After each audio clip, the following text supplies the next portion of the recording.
वार्ता बुलाने का मेन मकसद है एक ऐसे व्यक्ति के नाम से पिछले 18 बरस से ऑल इंडिया मुशारक कवि सम्मेलन हो रहा है कमरा गहनी आजमगढ़ में, जिनका नाम हेमवती नंदन बहुगुणा जी है, जो उत्तर प्रदेश के साबिक वज़ीर आला रहे और जिन्होंने रोज़ी रोटी को जोड़ा उर्दू से, जिन्होंने हज़ारों शिक्षकों की भर्ती किया उर्दू। बहुगुणा जी के बारे में पिछले 18 वर्ष से प्रोग्राम करने का मकसद जो है पूरे देश में एक मैसेज देना। बहुगुणा जी के चाहने वाले पूरे देश में हैं और हम लोग बड़ी ईमानदारी से पिछले 18-20 सालों से बहुगुणा जी के हमारे विभिन्न प्रदेशों में बहुगुणा जी के नाम से ऑल इंडिया मुशारक कवि सम्मेलन कॉन्फ्रेंस वगैरह करते रहते हैं। तो हमारा ज़िला है आजमगढ़ और मैं बहुगुणा समिति का जिला अध्यक्ष होने के नाते हर साल एक कार्यक्रम करता हूँ और पिछले कोरोना काल में तो 3 वर्ष से प्रोग्राम नहीं हो सका। इस साल बहुत ही भव्य प्रोग्राम हो रहा है, जिसमें कितनी तारीख को प्रोग्राम है?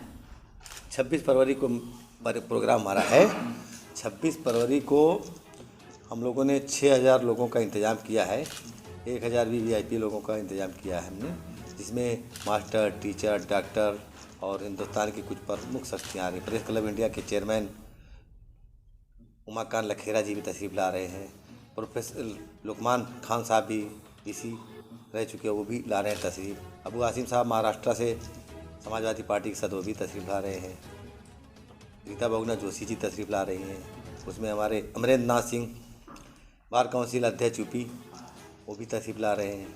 ऐसी तमाम प्रमुख शख्सियाँ जेठ के फैज़ान साहब तशरीफ़ ला रहे हैं। तो इस बहुगुणा जी के बारे में देश और विदेश से भी, दुबई से भी काफ़ी लोग आ रहे हैं, सऊदी से भी काफ़ी लोग आ रहे हैं, बम्बे, पूरे हिंदुस्तान के हमने काफ़ी लोगों को जोड़ा है। और हिंदुस्तान के जो सब बहुत बड़े बड़े कवि आ रहे हैं, डॉक्टर विष्णु सक्सेना साहब, कुंवर जावेद साहब, माजिद देवबंदी साहब, खुर्शीद हैदर साहब, नदीम साद साहब, अशोक ये अपने शाहिद साहब हैं इलाहाबाद लखनऊ के, ये भी तशरीफ़ ला रहे हैं।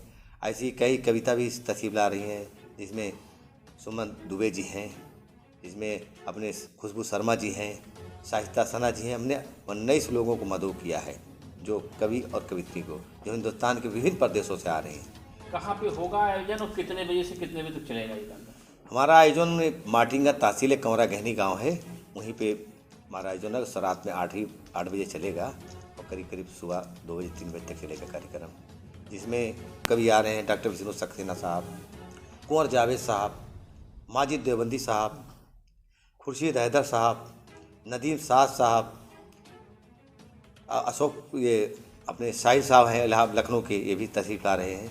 ऐसी कई कविता भी तशरीफ़ ला रही हैं, जिसमें सुमन दुबे जी हैं, जिसमें अपने खुशबू शर्मा जी हैं, शाइस्ता सना जी हैं। हमने 19 लोगों को मदऊ किया है, जो कवि और कवित्री को, जो हिंदुस्तान के विभिन्न प्रदेशों से आ रहे हैं।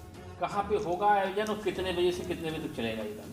हमारा आयोजन माटिंगा तहसील कमरा गहनी गांव है, वहीं पे हमारा आयोजन है। रात में 8 बजे चलेगा और करीब करीब सुबह 2 बजे 3 बजे तक चलेगा कार्यक्रम, जिसमें काफ़ी अच्छा मैनेजमेंट किया जाता है। बहुगुणा जी का प्रसार पूरे प्रदेश में हम लोग घूम कर करते हैं। प्रेस कॉन्फ्रेंस जौनपुर में भी हो चुकी है।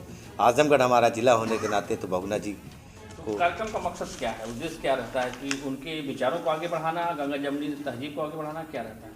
हमारा मकसद है बहुगुणा जी के विचारों को बढ़ावा देना और गंगा जमुनी तहजीब को बरकरार रखना। सबको एक साथ लेके चलने के लिए कैसे ले जाए, जिस तरह से कवि सबको लेके चलता है, उसी तरह हम लोग चाहते हैं भारत भी सबको में सब लोग सबको लेके चलें, किसी जात धर्म के नहीं। बहुगुणा जी किसी जात धर्म के नहीं थे। उन्होंने अपनी एक दस्तखत से 4000 उर्दू टीचरों की भर्ती की, जिसको रोजी रोटी से जोड़ा। लाखों लोगों को उन्होंने रोजी रोटी से बढ़ा। बहुगुणा जी स्वतंत्रता संग्राम सेनानी थे। जब आज़ादी की लड़ाई चल रही थी, बहुगुणा जी के ऊपर 5000 रुपये का इनाम रख दिया। बहुगुणा को जिंदा या मुर्दा पकड़ा जाएगा, उसको 5000 रुपये का इनाम दिया। बहुगुणा जी 22 दिन तक एक पौड़ी गढ़वाल के जंगल में रहे, उसके बाद नेपाल चले गए। नेपाल से जब वापस आए तो गिरफ्तार हो गए। 17 महीना जेल रहने के बाद सुल्तानपुर, उसके बाद उनकी तबीयत खराब होगी। अगर उन्होंने इस बिना पे छोड़ दिया बहुगुणा को कि बहुगुणा बचेगा नहीं, बहुगुणा जी चले गए पौड़ी गढ़वाल, वापस इलाहाबाद जब आए, यहीं से उन्होंने अपनी तालीम हासिल की, राजनीति यहीं से की, मुख्यमंत्री बने। एक गरीब परिवार का लड़का था और उस मुख्यमंत्री भी रहे, कई महत्वपूर्ण पदों पर रहे। हिंदुस्तान की राजनीति में एक बड़ा नाम था। अगर होते तो भारत के प्रधानमंत्री भी होते, आज देश की दिशा कुछ और होती। मगर दुर्भाग्य रहा कि 1989 में उनकी मृत्यु हो गई। और मैं बहुगुणा जी इनके बारे में तो पढ़ने की ज़रूरत है। उनकी कई किताब भी चल रही है नेट पे, देख लीजिए आप लोग। और बहुगुणा जी के बारे